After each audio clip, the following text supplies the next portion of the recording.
Hello, my name is Mirabelle Turner, and I'm here to talk about the best astrology elections of the next 7 days. Electional astrology can maximize the chances of a positive outcome for whatever you're doing based on the principle that choosing an auspicious alignment of the planets in the sky based on the right time and the right date can reflect is a reflection of something equally positive being started or enacted on Earth at the same time. And electional astrology, just as much as it's about choosing positive times to act, is also about eliminating or avoiding times when the planets are not in a good configuration, avoiding bad times to take action to avoid a negative outcome. So by ensuring that we do important things on positive dates, it helps us to limit the chances that we're going to get a negative outcome. Although we are also affected by our birth charts, our transits and other timing techniques happening to us all the time. But electional astrology is one way we can increase our control over the outcomes of things that happen to us. Let's first start about talking about the astrology of next week. So from June 21st to June 27th. Now, on the first day of this week, it's going to be the annual solstice. So the sun will cross over from the sign of Gemini into the sign of Cancer. And this is a very potent time for solar matters. The sun is at a really strong point in its annual cycle. And so it's just the start of summer, it's going to be the hottest and brightest time of the year. So, that day in particular is a great time to kind of meditate and work with solar energies and set our intentions to do with the sun. We're going to have a sextile between Mars in Taurus and Jupiter in Cancer in the very last degrees of those signs. So with Mars in detriment in that sign, Jupiter in its exaltation is going to be giving it a bit of support and uplifting it in a place of the zodiac where it normally wouldn't feel very well resourced. We're going to have a trine also between Saturn and Venus.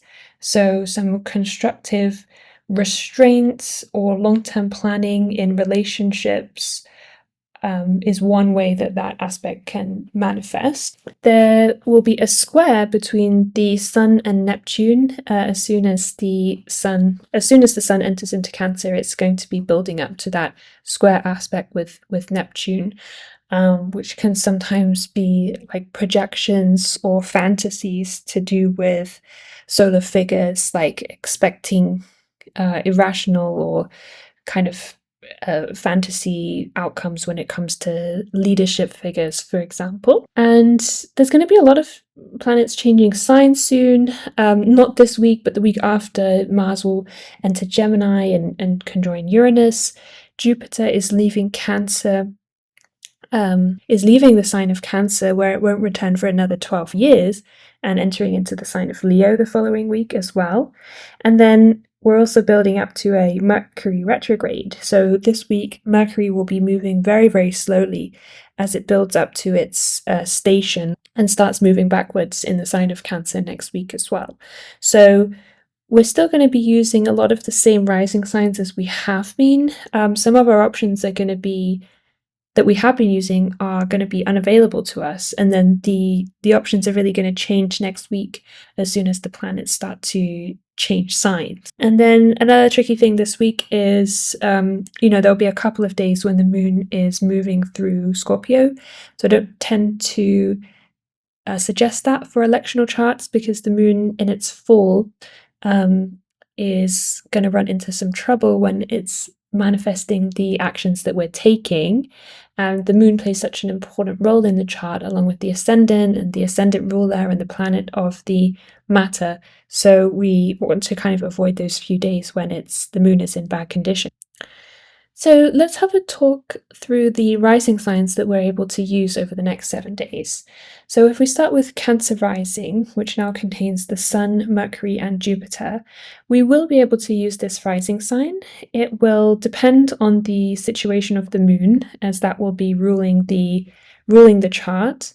And we do need to be aware that Saturn will be in the 10th house for that rising sign. So while we will have an exalted Jupiter in the first house, that will be mitigated by a fallen malefic in the 10th. And so there's kind of like some pros and cons for that rising sign. Overall, I think it's still positive enough to use, especially given our other options. But as I've been saying over the past few weeks, Saturn will be limiting the amount of Jupiter, the amount of good that Jupiter can do. So overall, a mixed bag as a rising sign, but overall good enough to use. Leo rising, we're almost able to use, but not yet. Although it has Venus, a benefic, in the first house, it's still being overcome by Mars in the 10th house. And so again, you might be able. So again, we would have a malefic in the 10th house, overcoming what we're trying to do and causing issues in the when it comes to authority figures, people who have power over us, like our boss, or it would cause issues with like the reputation of what we start at that time. Virgo rising has been a rising sign that we've been using recently, but it starts to get a little tricky this week because Mercury is building up to its station and starting to move very slowly. And I feel that this would mean whatever you start with Virgo rising would maybe be delayed or take a long time to get started, and you might even have to redo or revise your project once Mercury goes retrograde later in the month as well. So Virgo rising not as good as before. Libra rising has Saturn in the 7th house, directly opposing what we're trying to initiate. So we don't want to use Libra rising. Scorpio rising still is ruled by Mars in detriment in the 7th. Again, a malefic directly opposing what we are trying to initiate. So no Scorpio rising. Sagittarius rising, I think it's like if you have something to do during daytime hours and the other rising signs are too early for you, you could use it, but I'm not going to suggest it as like an electional chart or anything because the ruler, Jupiter, will be placed in the 8th house, and that's going to preoccupy the ascendant ruler with a lot of troubles and anxieties and issues that it would have to work with and kind of use up the resources that it would other be able to provide for our activity. Although I do like having, Sagittarius rising with Venus in the 9th house, but that would be a better option once Jupiter is also in Leo. Capricorn rising would be ruled by Saturn in its full in Aries, so we would want to avoid a fallen malefic as our chart ruler, especially in a night chart. And the same goes for Aquarius rising, which is also ruled by that Saturn. Pisces rising, it's going to be one of our last weeks to use Pisces rising, ruled by Jupiter in Cancer in the 5th house. So lovely to still have that exalted benefic in a positive trine to the ascendant. But, Jupiter is getting very, very late in degrees there, and it's soon going to cross the sign boundary and go on to oppose Pluto. It's not in such as good condition as before, but yes, Pisces rising will be one of our better rising signs still. And then we can't really use it when Jupiter goes into Leo, because that would put Jupiter in the 6th house, a dark house from the ascendant. Taurus rising has Mars in the 1st house, so we need to wait a little bit for Mars to leave.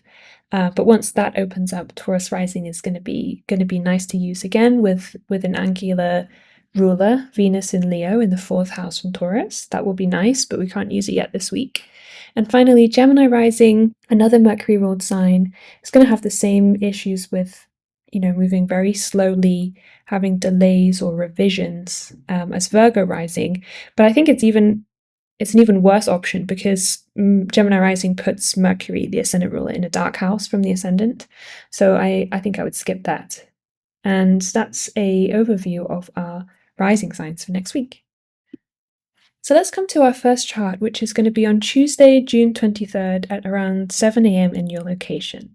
So here I've set the location for Los Angeles in the US, and the ascendant degree is going to be 18 degrees of Cancer rising and the planetary hour of the sun.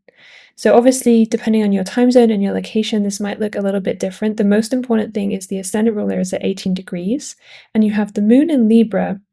In this location, it's in late Libra, 21 degrees of Libra, and you just want to make sure that wherever you are, the moon has already separated from Saturn and it's applying to square Mercury. And if that's not the case, then you probably want to move it forward a day so it's past its aspect with Saturn. So the elections were a little bit tricky to find this week. This isn't, I don't love this chart, but I think it's okay enough.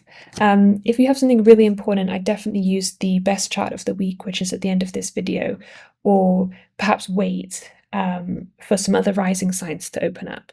The reason I don't love this chart is, although the moon is separating from Saturn, it is still in whole sign opposition, and that kind of creates this tense T-square aspect in the chart where the rising signs in Cancer, we've got several planets there, and then we've got Saturn overcoming everything in the 10th house, being opposed by the moon in Libra. So it's kind of a case of, if you have something you have to do, this is probably, a better time of the week than others, but not a time where I'd want to do something really, really important. And so the rising sign is ruled by that moon in Libra. We've got the Sun, Mercury, and Jupiter all in the first house. And the moon is being ruled by that Venus in Leo in the second, which is coming up to trine Saturn.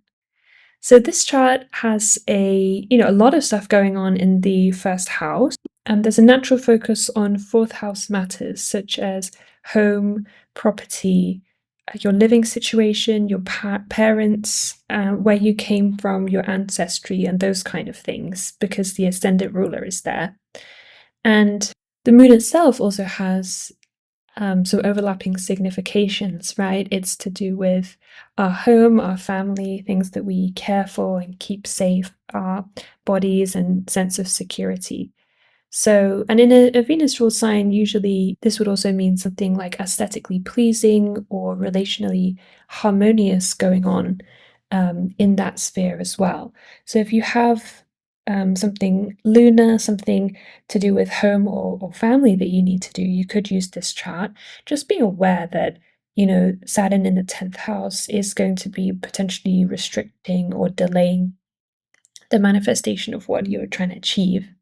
And then, in a chart, when we have an angular planet, that's really making that planet prominent. If it has any kind of dignity and it's angular at the same time, that really enables us to kind of work with the pure significations of the planet. So in this chart, Jupiter is in the first house and it's exalted. So this does make it a good time to do Jupiterian working. So if you need to do something, launch a project to do with teaching. Jupiter is the planet of teaching, religion, spirituality, long distance travel, learning like philosophy, literature, arts, religion, those kind of subjects. If you want to do something like Jupiter and Cancer themed, such as like caring for your community, taking care of your family, expanding your family, these kind of themes, or you want to do like a Jupiter altar, a Jupiter prayer or offering, this would be a preferable time to do it. And the moon here, it's a first quarter moon. It's got quite a lot of light, and it's building up in this section of the cycle. So this is a good time of the month to initiate things and put things out into the world where you want them to grow and develop and mature and get bigger.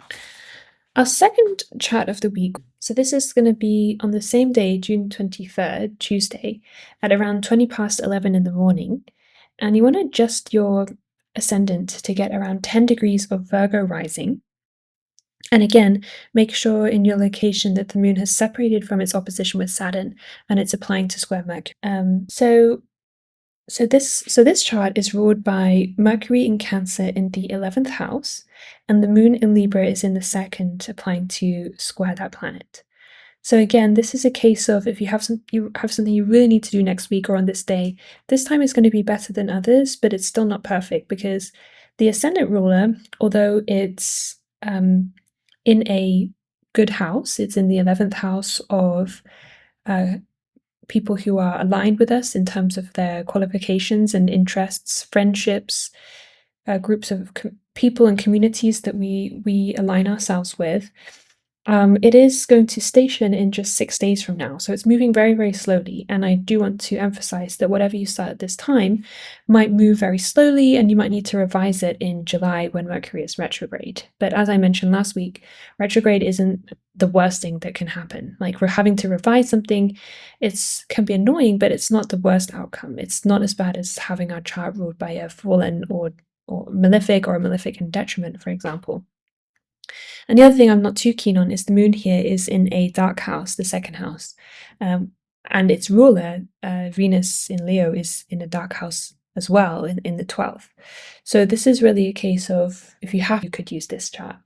And I think here, with the ascendant and the MC both in Mercury signs, Mercury is playing a very important role here. And with it being in the 11th house, I definitely feel like there could be a focus on like communicating something to friends, communicating something to your peers, colleagues, or communities.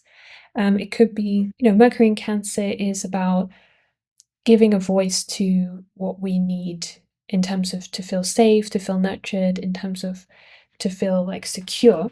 So if you need to communicate something, write something down, make a speech, talk to someone about those topics, this could be a good time. And, with the moon and its ruler in these dark houses, perhaps it's giving voice to something that's been troubling you and you need to talk about it and, kind of talk about how you've been feeling.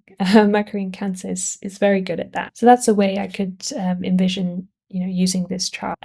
Again, because Saturn is opposing the moon, there's going to be restriction and delays in whatever you're trying to initiate or communicate. Saturn is also squaring Mercury in terms of whole sign aspects, so you might find like really struggling to get the words out, for example, or it might be a very challenging conversation, especially with like Saturn in the 8th. You might feel like pained psychologically or mentally in terms of what you're trying to communicate at this time. But having Jupiter co-present with Mercury kind of helps to affirm whatever is trying to be said and make it more healing than it would be otherwise. All right, so those are just some options for you to work with earlier in the week. If we come to June 28th, next Sunday, this is going to be an actively good chart and the best chart of next week, and one that I'd actively recommend. So this is going to be around 8 minutes past midnight in your location, and adjust the rising sign to 22 degrees of Pisces and the planetary hour of the Sun. So this chart allows us to use, probably for the last time, Jupiter in Cancer as the ascendant ruler, which is placed in the 5th house, and it's there with the Sun and Mercury, and the Moon in Sagittarius in the angular 10th house. And there's a mutual reception between the Moon in Jupiter's sign and Jupiter in the Moon sign. And what you want to try and do, as in this location, is have the Moon applying to Venus, or here it's basically exactly trine to Venus.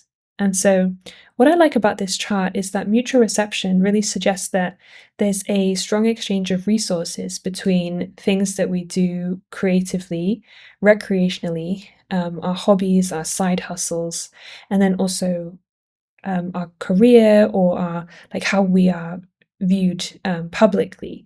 So this would be a great time if you have, been doing like a side hustle and you want to kind of turn it into more of your career, or if you've been working on a creative project and you want to launch it and to get visibility, that could be also a good use of these energies. Or if you've you have a hobby that you really enjoy, or like a recreational sport, and you kind of want to get more out there and perhaps build more of a reputation like publicly for that thing that you do, this would be a great time to start that or to launch it publicly. And what's also interesting about the chart is the grand trine between the Moon in Sagittarius, Saturn in Aries, and then Venus in Leo. So they're all situated in work-related houses, the 10th, the 2nd, and the 6th. So there's something here that's like a lot of energy to do with our work, our career, what we do for money, our livelihood, how we're employed, who we work with, who works for us, and those kind of themes. And I like the moon's trine to Venus. It's making feel like the sixth house here is better than it normally would be. It's containing Venus, which is the benefic of sect in a night chart, which is trine to the moon. So a planet in a dark house is made more active if it is aspecting a angular planet, and Venus is aspecting that angular moon here. And then the ruler of the sixth is the sun, which is placed in the fifth house with Jupiter, and it's just come off the solstice. So I feel like there's something positive here. Like the sixth house is like our literal job, like our employment, and then also like people who work for us, our employees, or like people who serve us. And it can also be like pets, as well as like health and our health routines, things we do to upkeep ourselves.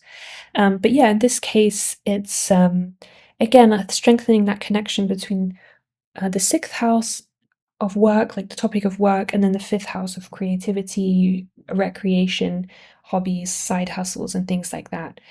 So again, like emerging between those topics, maybe something that you've been doing casually up until this point, you could start to do professionally with this chart. One caveat I do want to give is Saturn in the second house is going to potentially make any financial goals that you have for this type of action less good than they would otherwise be. You might have like a lot of delays and restrictions in terms of like trying to earn an income from this, or you might find that you have like overly high expectations for like how much you're going to earn, and then you kind of disappointed in the end.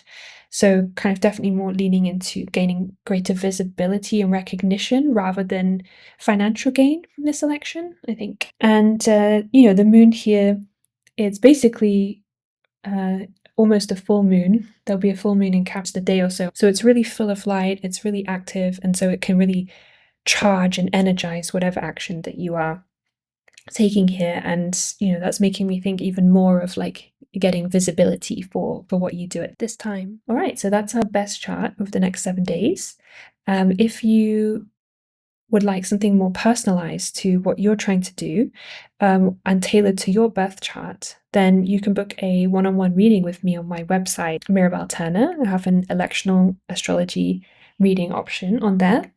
And I hope you have success using these charts, and I'll be back again next week with more options.